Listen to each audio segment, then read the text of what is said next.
Something we can probably all relate to is things not going according to plan. When it comes to filming wildlife, yes, even fish, this happens a lot. And it happened this time, but even though we didn't accomplish what we originally set out to do, our whole trip was saved and our efforts rewarded by the beauty and behavior of a weird-looking fish that stacks rocks. This multi-day adventure takes place in the Appalachian Mountains, where life moves pretty slow but the water runs fast and is teeming with freshwater fish. Before we get to the fish, however, I gotta buy food for the trip. This will be important later. So we're gonna be gone for 3 days, which means I need food for 2 breakfasts, 3 lunches, and 2 dinners. For dinner, I'm thinking I'm gonna do ramen bombs, which if you don't know what that is, well, you're gonna find out. Some chili ramen. My goal is to be really cheap, but still at least make something satisfying at the end of a long day of snorkeling. The other key ingredient for a ramen bomb is, of course, instant mashed potatoes. So I think I'm gonna go with the applewood smoked bacon. Let's go with the chili ramen. I have a feeling that these will come in handy. Got this pepperoni tomato bar. So total was $34.38, which I feel like that's not pretty bad for 7 meals. I'm pretty good on that. Coming from someone who films alligators and crocodiles underwater somewhat frequently, filming that Ingles was pretty scary. The next morning, I said goodbye to my wife and stacked all my gear into a pile and waited for my friend and fellow underwater photographer, Andrew, to pick me up. We headed deep into the mountains to what would be the first of way too many rivers to meet our other friend, Matt, to begin our search for fish. Heavy underwater house. So be careful. Yeah. Don't be like me. I think I'm already screwed. I don't know what happened yesterday. Be a lot of glare on the surface of the water. We've got our polarized sunglasses to help us look through and see any of the mounds and if there's any active fish spawning. But gotta do quite a bit of searching. What we were looking for are small stacks of rocks we refer to as chub mounds. This is because the mounds are built pebble by pebble by a weird little fish called a chub. Giant nest that I told you about on the way. Again, I've never seen one in person.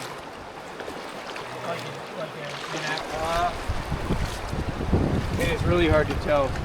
Oh, I saw some movement. It's not going, that's for sure. Anything that looked quite like this. These mounds are important because other fish species, in addition to the chub, will gather and spawn on these underwater structures.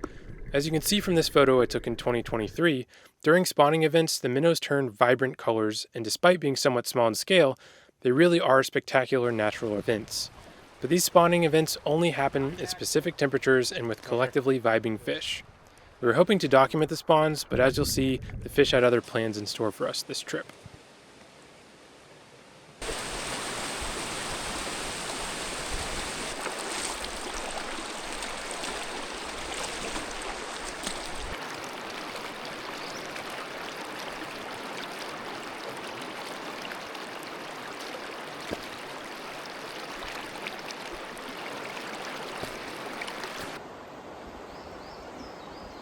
Looks like you can see it all right. It looks pretty good.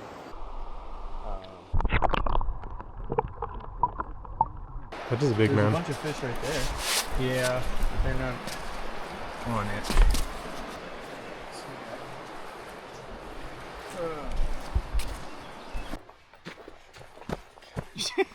Supposed to just get feet. Really disliked your spitting in the mask. Oh yeah. Your what in the mask?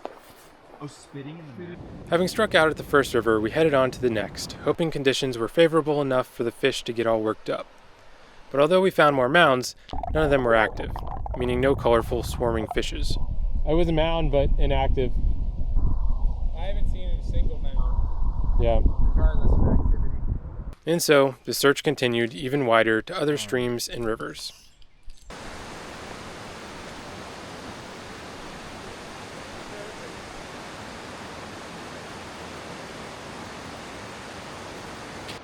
Again, with no luck.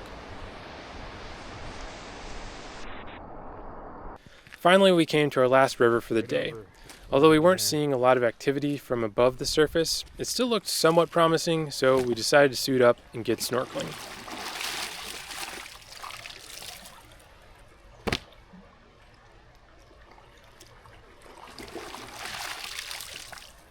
And like explaining it to me, like that material, which I had never heard before. I'll wait till you do. Wait, what'd you think? Alright,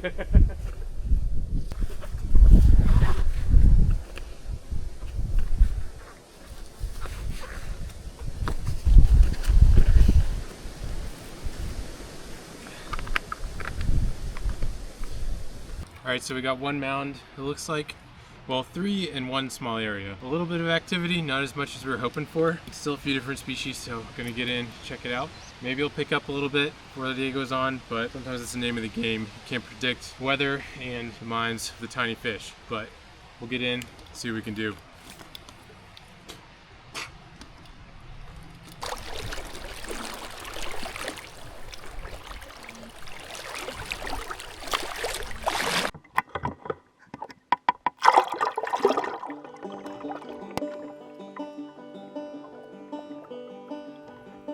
As I dipped my head beneath the cold, rushing waters, a world of rock and motion opened up before me.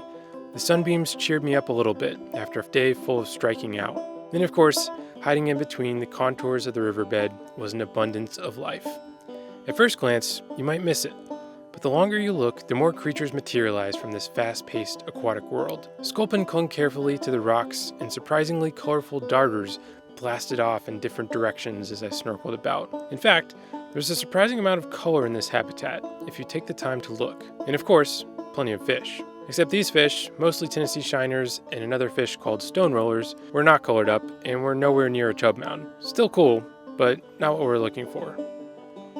I continued on with my search until I came across the characteristic stack of pebbles.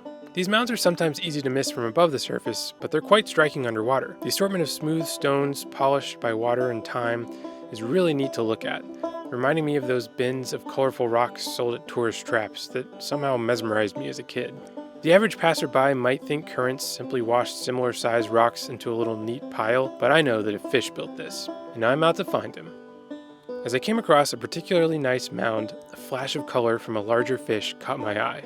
And there he was, the master builder himself, the river chub. With a giant pink head, massive lips, and iridescent scales, this bizarre fish had me pretty stunned. This is my first time ever seeing one underwater, and he was just a couple feet away from me. This individual was maybe 10 inches long, and they don't usually get much bigger than a foot. Although they are somewhat hardy, chubs require cold, fast-moving, healthy stream and river habitat with a rocky substrate to survive. Another crazy feature about this fish is the small bumps on its forehead that look like tiny embedded diamonds. They're called tubercles, and they develop on the heads of mature males during breeding season. They're sometimes on females too, but not quite to this extent. A lot of people think you need to go to the ocean to see crazy fish, but I mean, come on, look at this guy. I took a moment to admire his craftsmanship. The sunlight caused waves of tiny rainbows to wash over the individual stones in the mound.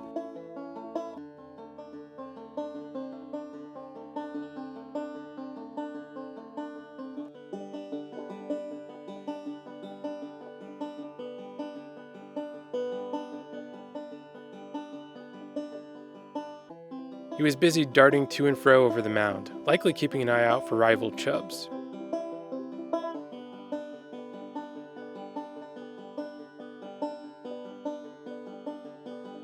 The chub was clearly busy, but unfortunately he seemed to be mostly finished with his mound building. I did get to see him scoop up a few tiny bits of rock to tidy up here and there, but was honestly disappointed he wasn't actively constructing.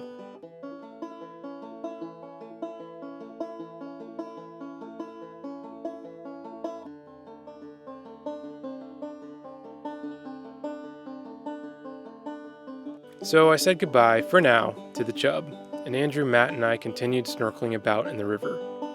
I was happy to have seen a river chub for the first time, don't get me wrong, but I was still pretty sad we didn't capture any fish behavior. Nothing from the chub, and nothing in terms of minnow spawning events. But the river sure was pretty sweet.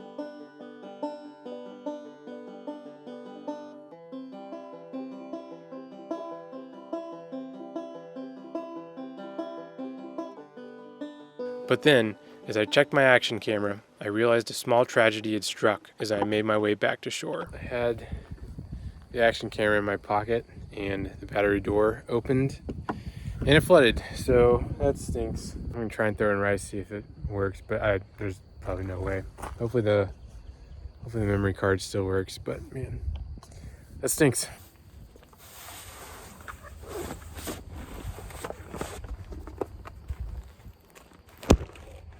On long multi-day trips like this, wetsuits can get pretty stinky. Got this bin.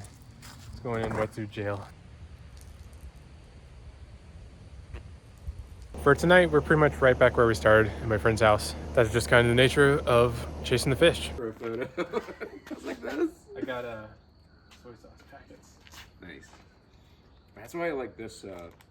We'll actually be camping tomorrow, but I'm going to bed. Good night. Morning, day 2. Back on the road looking for fish. Another day, another river to search for spawning fish.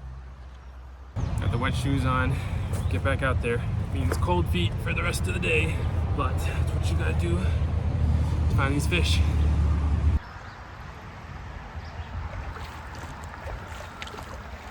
There's a mound right here, but unfortunately it is inactive. But this water's kind of ice cold, so it's still pretty early in the morning, which might be why we're not seeing a lot of activity. So just have to keep looking.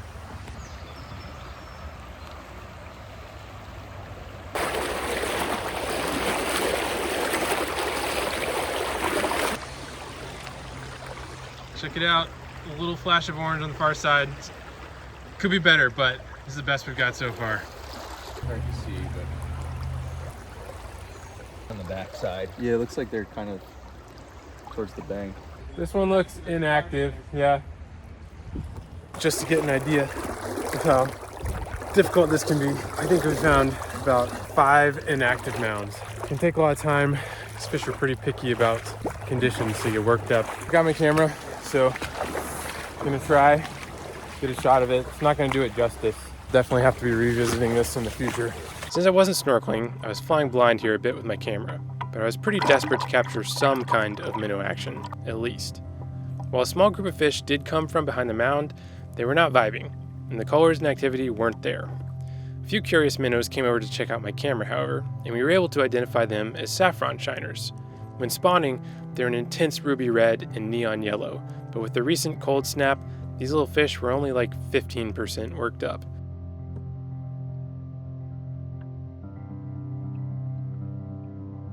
It was honestly another bummer, and the fact that this was the most activity we'd seen yet was not really a good sign.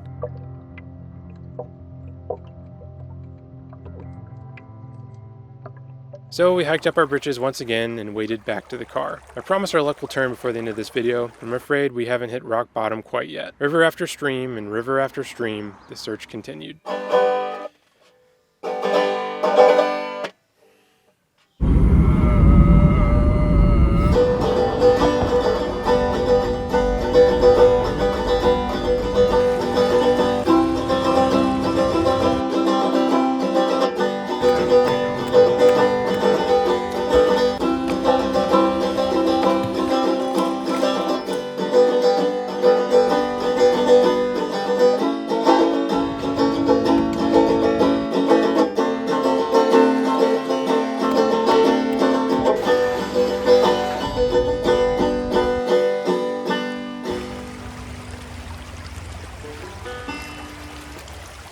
We like to keep the stoke levels about here. I'm afraid they're about here right now.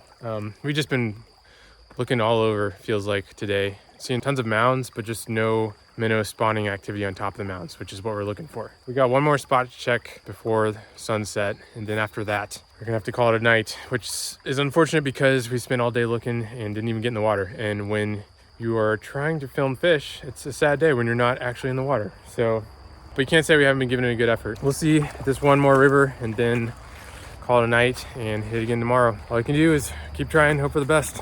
Yeah, so we didn't find squat in that river.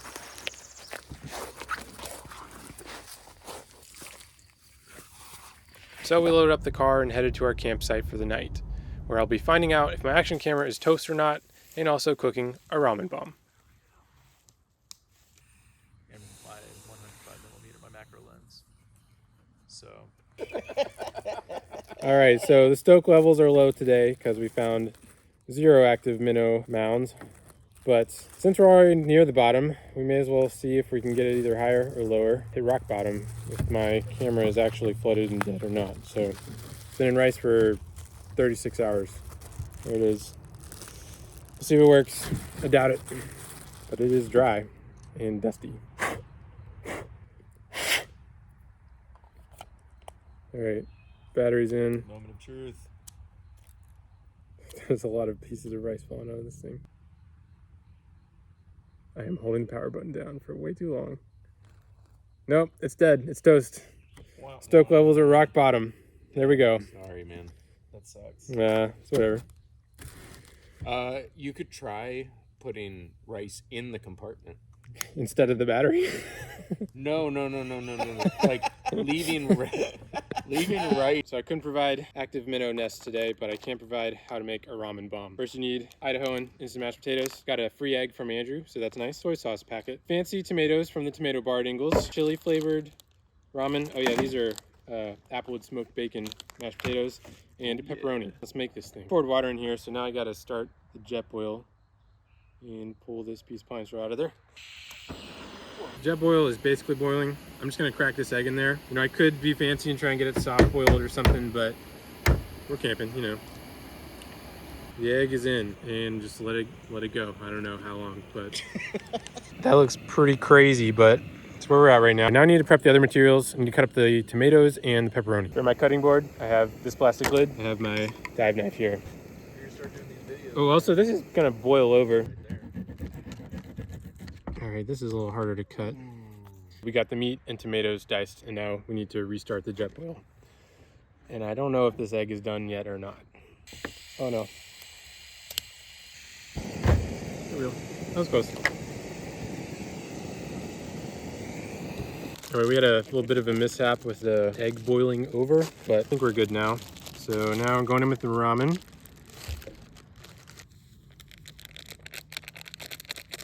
And the soy sauce. We're fast running out of room, but I'm gonna put in some of the pepperoni and some of the tomatoes. Chef needs a bigger jet boil. Yeah, chef needs a lot of things, to be honest. Now, for the part that makes it the bomb, the instant mashed potatoes. I may have to work things around a little bit, but here we go. The macros for this food item, about 140 carbs, which normally it's like a backpacking thing. And we're not backpacking, but we walked like 6 miles waiting in streams today. So it's justified, but I wouldn't recommend making a ramen bomb a part of your everyday diet. The potatoes will absorb a lot of the liquid, but it is still the same volume container, so I don't think it's gonna solve my problems. Obviously, ideally, you want a bigger container than this, but this is all I have. So there you go. It's consistency. Look at that noodle pull. That is something. Yeah, it's pretty thick. Tomatoes are pretty good. It's a nice flavor. Get a little pepperoni in there. I will say the tomatoes add a nice acidity to it. I was gonna say the acidity of tomato goes really well with the saltiness of the pepperoni. Yeah, so that's a good mix. Yeah. I'm not picking up too much like notes of chili from the chili ramen. You know, it just kind of gets lost in the carbohydrate density, monstrosity that this is. I have not found the egg yet. I don't know what happened to it. I think I picked my flavor profiles okay, but you're not gonna get a Michelin star with a ramen bomb, no matter what you do, I don't think. It's my dinner, a ramen bomb. Hope you enjoyed this episode of Cooking with Joseph, since he couldn't find any fish today. All right, ate it all. As camp food, I would probably give it, I don't know, 8 out of 10. It's not too bad. As regular food, I don't know, maybe a 5 out of 10. It's kind of mush, but hey, it gets the job done, so. Always have to clean up afterwards and leave no trace.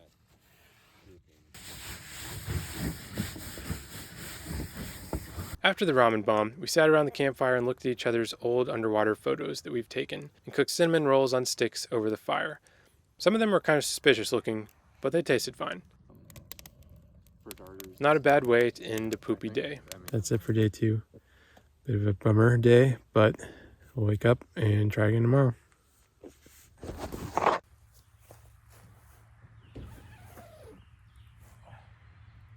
The new day brought new hopes as we headed off to explore even more rivers and streams. These new hopes were quickly dashed by what looked like the beginning of a rainstorm. Thankfully, the rain held off and we headed up a promising river section.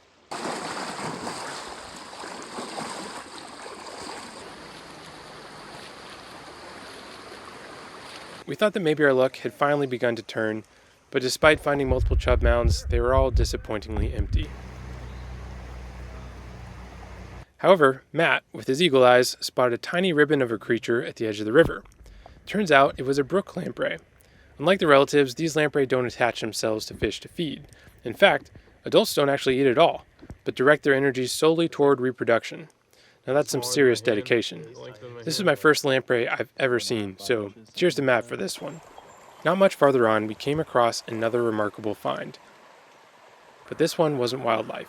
It was a school bus, decaying away in the river. It was a pretty compelling scene of the power of Hurricane Helene and the lasting impacts it has had on this region.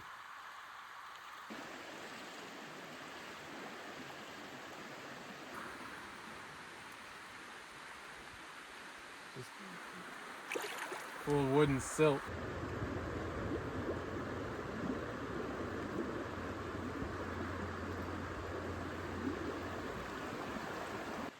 Naturally, we explored it, and after giving it a good look over and probably 4 to 5 too many "you can't park here" jokes, we trudged onward.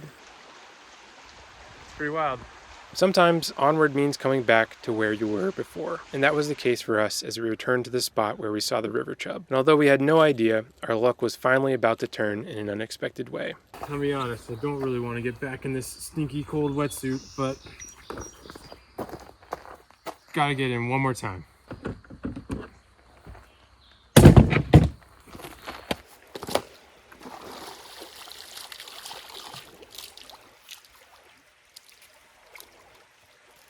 Right back where we started.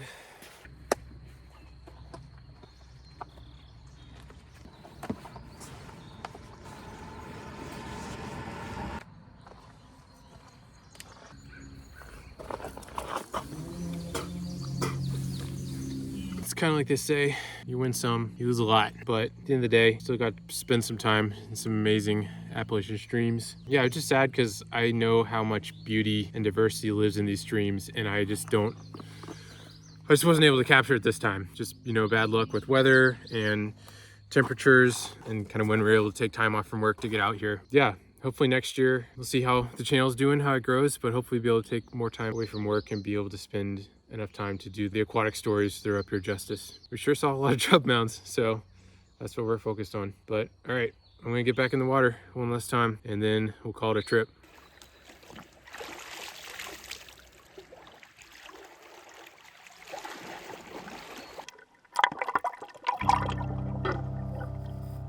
As I stuck my head under the surface for just the second time this trip, I was pleasantly surprised to be greeted by a swarm of fish. It wasn't full-blown, but the Tennessee shiners in this gathering were beginning to color up. Many of these freshwater minnows have specialized cells called chromatophores that contain colorful pigment. These cells are activated by a combination of hormones and nerves during spawning, producing vibrant coloration. While it wasn't peak colors, this was still a welcome sight.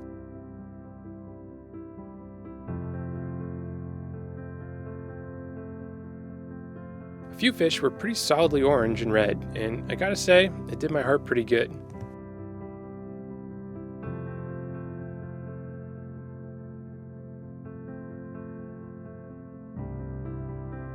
Not too far off, I spotted a nice-sized brook trout, with a bonus hog sucker to boot. These trout are always super flighty to film underwater, but eventually I managed to get a shot that showed a bit of their characteristic pattern.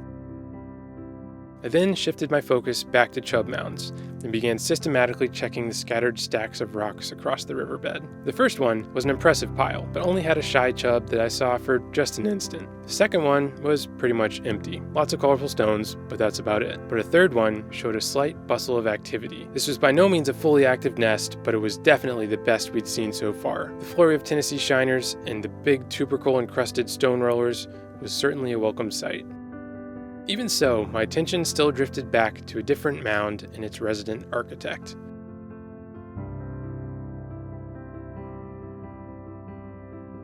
As I laid there beside the mound on the bottom of the river, I realized that this chub was building. The stoke levels had peaked once again.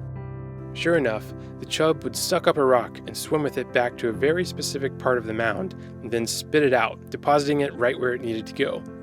It continued to do this over and over and over again. There were no breaks for this diligent fish.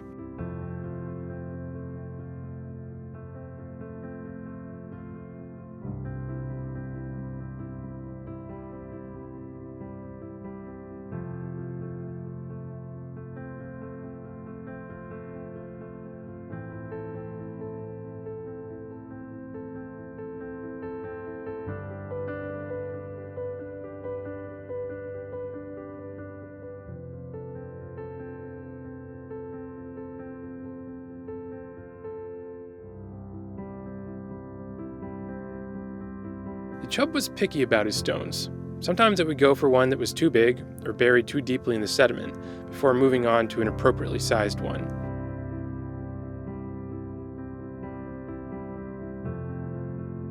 The Chub would venture out pretty far from the mound to find his ideal building blocks.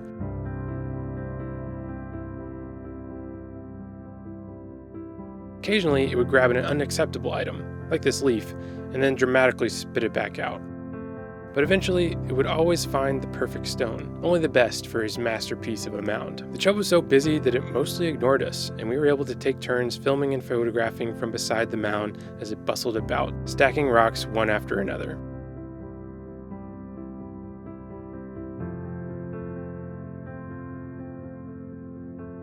But after a couple hours, even with the distraction of the Chub, the cold mountain river began to bite through our wetsuits. But thankfully, Andrew had a solution. Having some good luck with the Chub, but Andrew has heated up some hot water. So, it's going down the hatch. Oh my gosh, that feels amazing. Oh yeah. Ugh. Just right. Just right. We returned to the Chub mound, and he was still going at it, stacking away like a kid dialed in on his newest Lego set. During spawning, female Chubs will release their eggs into the mounds while the male fertilizes them. As the eggs fall down within the cracks of the mounds, they receive protection, stability, and access to flowing water, which allows for optimal gas and nutrient exchange. But as you've seen, the mounds are important for the rest of fish in this river community as well. So many other species of fish gather to spawn on these mounds just like the Chub. These tiny underwater mountains, carefully built pebble by the Chub, facilitate reproduction for so much of this ecosystem.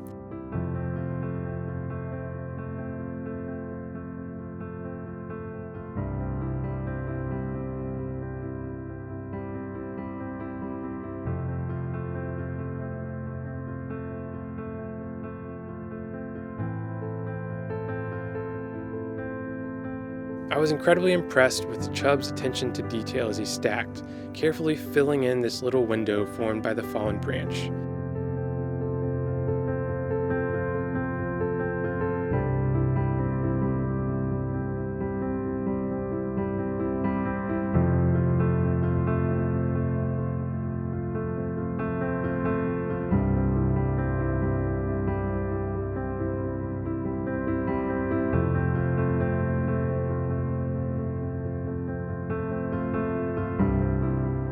As he places little rocks piece by piece, the Chub protects his future offspring, but also the future of his home in this mountain river.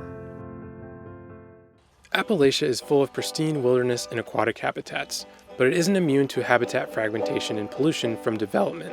Many of these rivers and streams run directly along agricultural fields, right through cities, and close beside busy highways.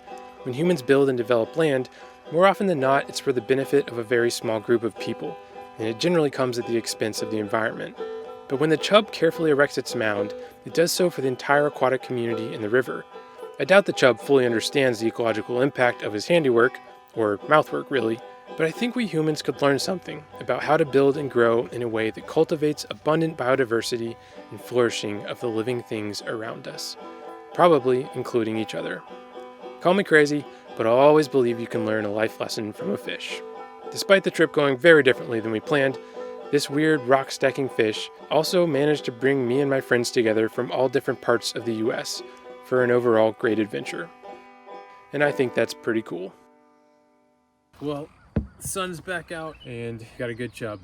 Pretty sure 2 individual fish basically carried this entire trip. Man, that was awesome just seeing that fish just carry on those huge stones. So cool. You know, sometimes you don't accomplish what you originally set out to do, but sometimes the adventure you have along the way is worth it all the same. And that's kind of what happened this trip. So we'll definitely be back up here next year. But anyways, thank you guys for coming with us as we chased fish across the Appalachians. And as always, I'll see you next time. I've accumulated quite a bit of sand and rocks in my shoes.